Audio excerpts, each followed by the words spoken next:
कारणवश किसी तिथि विशेष को श्राद्ध कर्म नहीं हो पाता है या फिर जिन परिवारों को अपने पितरों की तिथि याद नहीं रहती, उनका श्राद्ध अमावस्या को कर देने से पितर संतुष्ट हो जाते हैं।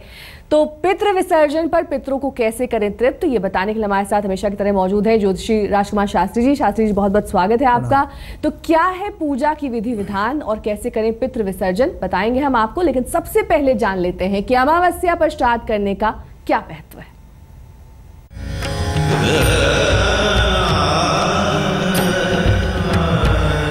आश्विन मास के शुक्ल पक्ष की अमावस्या यानी पितृ विसर्जन अमावस्या,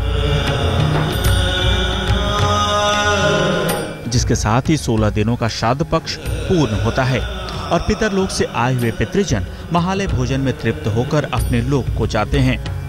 इस दिन ब्राह्मण भोज और दान का विशेष महत्व होता है। मान्यता है कि इससे तृप्त पितर जाते समय अपने पुत्र और पौत्रों पर आशीर्वाद रूपी अमृत की वर्षा करते हैं। अमावस्या के दिन संध्या समय में घर की स्त्रियां पूरी और मिठाई अपने दरवाजों पर रखती हैं, जिसका अर्थ होता है कि पितर जाते समय भूखे न जाएं। ठीक इसी तरह दीपक जलाकर पितरों का मार्ग अलौकिक किया जाता है। अमावस्या का श्राद्ध कर्म और तांत्रिक दृष्टिकोण से बहुत अधिक महत्व है। भूले भटके पितरों के नाम का ब्राह्मण भोजन तो इस दिन कराया ही जाता है। साथ ही यदि किसी कारणवश किसी तिथि विशेष को श्राद्ध कर्म नहीं हो पाता या फिर जिन परिवारों को अपने पितरों की तिथि याद नहीं रहती है, उनका श्राद्ध भी इसी अमावस्या को कर देने से पितर संतुष्ट हो जाते हैं।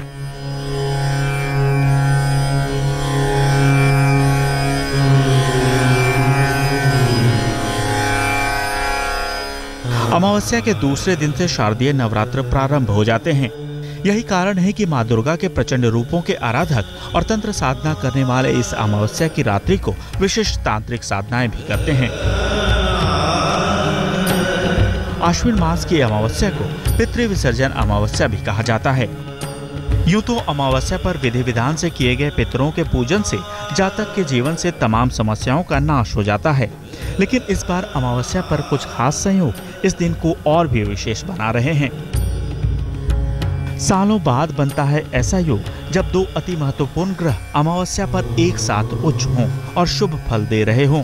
जहां एक तरफ व्यापार कारक ग्रह उच्च का शनि शत्रु हंता योग बना रहा है, तो वहीं उच्च का गुरु चंद्रमा से केंद्र में आकर गज केसरी योग बना रहा है, जिससे जातक के मान सम्मान में अपार वृद्धि होगी। जीवन में धन्य धान की प्राप्ति, शत्रुओं का नाश होगा। तो वहीं राहु के कुप्रभावों से परेशान जातकों को अमावस्या के दिन की गई पूजा राहत दिलाने में मददगार साबित होगी। तो इस अमावस्या कैसे करें अपने पितरों को तृप्त और कैसे पाएं सुख समृद्धि का आशीर्वाद? क्या है पूजा विधि, किन मंत्रों का करना है जाप, जानने के लिए बने रहिए हमारे साथ। आज तक ब्यूरो।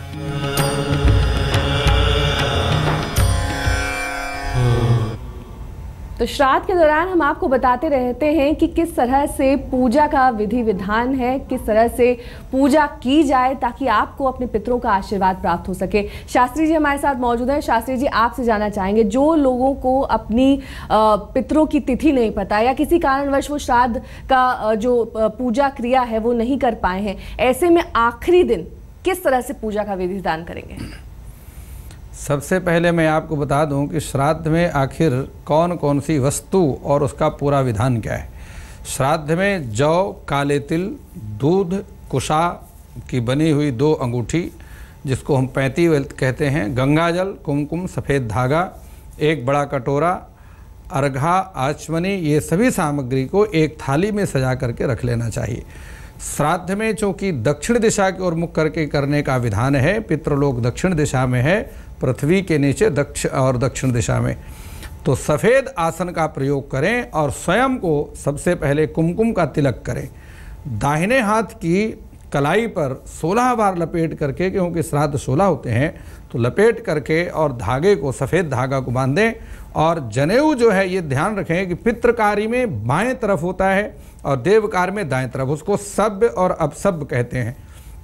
तो अपसभ्य होकर के जनेऊ को धारण करें।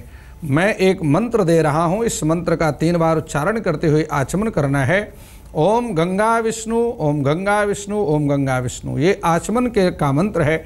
जौ, कुशा, दूध, काले तिल दाहिने हाथ में लेकर के और पितृ विसर्जन का सबसे पहले संकल्प करें। संकल्प के बाद पितृ गायत्री जो मंत्र है इसका 108 बार उच्चारण करना चाहिए, जाप करना चाहिए। दाहिने हाथ में गंगा जल और काले तिल लेकर के पितरों का तर्पण करें। ये ध्यान रखें कि जब भी आप पितरों का तर्पण करते हैं आपका जल हस्त रेखाओं में जो जीवन रेखा है अंगूठे के पास से शुक्र क्षेत्र से गिरना चाहिए। अब ये ध्यान रखना है कि आपको कौवे के लिए खीर और पूड़ी का ग्रास निकालना है, कुत्ते को दूध पिलाना है और तवा की बनी हुई 2 रोटियां सबसे पहले जो बनाया है वो गाय के लिए गौ ग्रास निकालना है। ब्राह्मण को भोजन के कराएं और भोजन के बाद दक्षिणा के साथ चांदी की कटोरी में खीर भर करके वस्त्र और दक्षिणा ये सभी भेंट करके ब्राह्मण को प्रणाम कर आशीर्वाद लें। ये संपूर्ण श्राद्ध का विधि विधान है जो पूजन का विधान मैंने आपको बताया। चलिए, आपने पूजा का विधि विधान बताया, खास जो मंत्र हैं किस तरह से उनका जाप करना चाहिए ये भी बताया, लेकिन विसर्जन कैसे करें, विसर्जन की क्या क्रिया है? जी, बहुत सुंदर आपने प्रश्न पूछा है कि जिस प्रकार हम देवताओं का या पितरों का आवाहन करते हैं उसी प्रकार विसर्जन भी करने का विधान। अगर विसर्जन ना किया जाए और पितृ देवता घर में रह जाएं तो बहुत हानिकारक हो जाते हैं, क्योंकि पितरों का प्रेम और उनका रुष्ट होना, नाराज होना ये दोनों हानिकारक होता है। तो सप्त धान्य की 2 रोटी बना करके मुख्य द्वार के दोनों ओर रखें।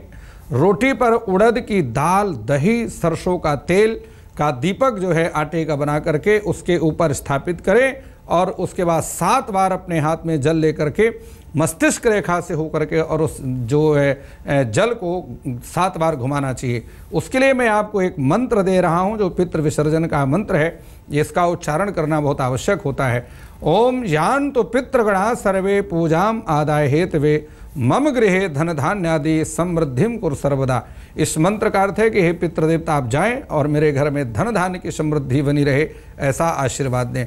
इस मंत्र का 16 बार उच्चारण करना चाहिए। बचे हुए जल में काले तिल और कुमकुम, दूध, ये सारी वस्तु को मिला करके पीपल के पेड़ में डाल देना चाहिए, क्योंकि पीपल में पितरों का निवास होता है।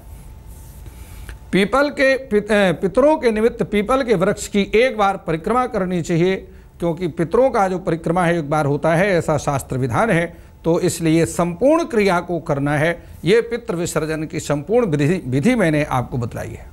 और अब आपसे ये जानना चाहेंगे, अगर किसी की कुंडली में राहु का कुप्रभाव है तब किस तरह से आज यानी कि अमावस्या के दिन वो पितरों का विसर्जन करे, किस तरह से उसके लिए पूजा का विधि विधान बदल जाता है? जी देखिए, राहु जो है ये छाया ग्रह है, बहुत प्रभावशाली। राहु और केतु बहुत तंग करने वाले ग्रह होते हैं। कुंडली में राहु के कुप्रभाव के कारण मैं आपको बता दूं पहले कि सबसे पहले क्या क्या उसके बुरे असर प्रभाव होते हैं। तो धन धान्य की हानि जब कभी भी हो समझ लेना चाहिए कि राहु के कारण ही ये स्थिति आ रही है। तो धन धान्य की हानि होती है और इसके अलावा मानसिक तनाव बढ़ेगा। पिता के स्वास्थ्य को लेकर के परेशानी निश्चित रूप से राहु के कारण आती है। पैतृक संपत्ति का लाभ कभी प्राप्त नहीं होता। घर में काला, उसके लिए मैं आपको उपाय बताता हूँ। और एक बात बता दूं, घर की दीवार पर अगर आपके दरार आ रही हो तो निश्चित समझिए कि ये राहु का ही प्रभाव है। तो उसके लिए उपाय है कि काला शीशा अपने घर में लगाना चाहिए और नवग्रह स्तोत्र का पाठ प्रतिदिन करें। अमावस्या से लेकर के अमावस्या तक 1 महीना तक करें। माता से आशीर्वाद के रूप में जो है ग्रहण करें। गुड़, गेहूं और 400 ग्राम धनिया भरकर बहते जल में प्रवाहित करें। किसी धार्मिक स्थल पर बादाम का दान करें। पीपल का पौधा लगाएं। साधुओं से किसी भी प्रकार की तावीज आदि राहु की स्थिति में धारण नहीं करना चाहिए। मानसिक रोगियों के इलाज पर धन खर्च करें। नीले वस्त्र में साबुत मसूर, नारियल, सीसा, तांबे का सिक्का बांध लें और सिर से 7 बार घुमा करके उतार करके उसको जल प्रवाहित कर दें। इससे राहु का प्रभाव नष्ट हो जाता है। चलिए शास्त्री जी बने रहे हमारे साथ। जब वापस लौटेंगे तब आपसे जानेंगे किस तरह से भय से मुक्ति आप पा सकते हैं। अगर मन में भय है तो कैसे इससे निजात पाएं, बताएंगे। पितरों का श्राद्ध करके उनसे आशीर्वाद पा सकते हैं। लेकिन यहाँ पर शास्त्री जी से जान लेते हैं। शास्त्री जी, बहुत सारे ऐसे लोग हैं जिनके मन में हमेशा भय रहता है, अजीब अजीब सपने आते हैं, भयानक ख्याल आते हैं। ऐसे लोग किस तरह से पूजा करें ताकि इन तमाम चीज़ों से उन्हें निजात मिल सके? देखिए, बहुत सुंदर प्रश्न आपने किया है कि भय मुक्ति के लिए मैं आपको बता दूं कि उसके लिए क्या करना है कि मकान की छत हमेशा साफ सुथरी रखें और कभी भी भूल से, गलती से सीढ़ियों के नीचे रसोई ना बनाएं। एक मंत्र दे रहा हूं, श्रीमद् भागवत जी का 12 अक्षर मंत्र है। ओम नमो भगवते वासुदेवाय मंत्र का 12 बार उच्चारण करें और रात को सोते समय सिर के पास 5 मूली रखें। सुबह किसी धार्मिक स्थल पर दान कर दें। घर की दहलीज पर चांदी का पतरा रखें। 8 मुट्ठी जौ बहते जल में प्रवाहित करें। पीले वस्त्र में हल्दी बांधकर किसी ब्राह्मण को दान करें। शीशे की काली गोली हमेशा अपने पास रखें। इससे आपको कभी भी किसी प्रकार का कोई भय नहीं रहेगा। और अगर तंत्र बाधा नाश की बात करें तब किस तरह से मंत्रों का जाप करना चाहिए? देखिए, तंत्र बाधा जिस प्रकार से मंत्र, यंत्र और तंत्र 3 प्रकार के जो है उपचार होते हैं, तो इसके लिए है कि बजरंग बाण का 3 बार पाठ करें। लहसुन, प्याज और मसूर की दाल खाने से परहेज करें। रात को सोते समय सिर के नीचे सौंफ, मूंग रखें। सुबह जल में प्रवाहित कर दें। अपनी आय का कुछ हिस्सा बहन और बेटियों को अवश्य भेंट करें। और ये एक बात ध्यान रखें कि 4 दिन तक रोज काले तिल जो है जल में प्रवाहित करें। जीवन साथी का सम्मान करें। बाएं हाथ की अंगुली में सोने की अंगूठी पहने। इससे तंत्र बाधा कभी भी आपको तंग नहीं करेगी। धन वृद्धि तो हर कोई चाहता है शास्त्री जी, धन में इजाफा कैसे हो ये भी बताएं हमारे दर्शकों को। धन वृद्धि के लिए मैं एक मंत्र देता हूँ, महालक्ष्मी का मंत्र है। ओम श्रीम श्रियायै नमः मंत्र का 1 माला जाप करें। तांबे का सिक्का गले में धारण करें। कनक धारा स्तोत्र भगवान शंकराचार्य जी का है, 3 बार पाठ करें। देवी दुर्गा या कन्या पूजन करें। कपड़े में लाल चंदन बांधकर घर के मंदिर में रखें। गाय का घी, कपूर, रुई, घंटी 600 ग्राम ये सभी वस्तुएं चने मंदिर में दान करें। पीपल के पेड़ की 108 परिक्रमा करते हुए पीला धागा बांधें और माता पिता का सम्मान करें। उनको प्रणाम करके उनका आशीर्वाद लें। शनि मंदिर में जाकर के भगवान शनिदेव का सरसों के तेल से अभिषेक करें।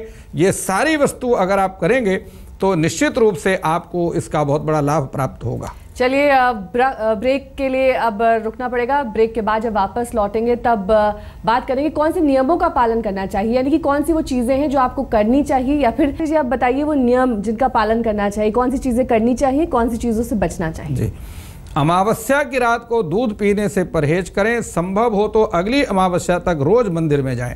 मंदिर में पेड़े और दूध का दान करें। मिट्टी के बर्तन में सिंदूर, शहद भर करके जमीन पर दबाएं। ब्रह्मचर्य का पालन करें। आचरण शुद्ध रखें। चांदी, तांबा और लोहे की अंगूठी बनवा करके पूजा करके उसको दाहिने हाथ की मध्यमा में धारण करें।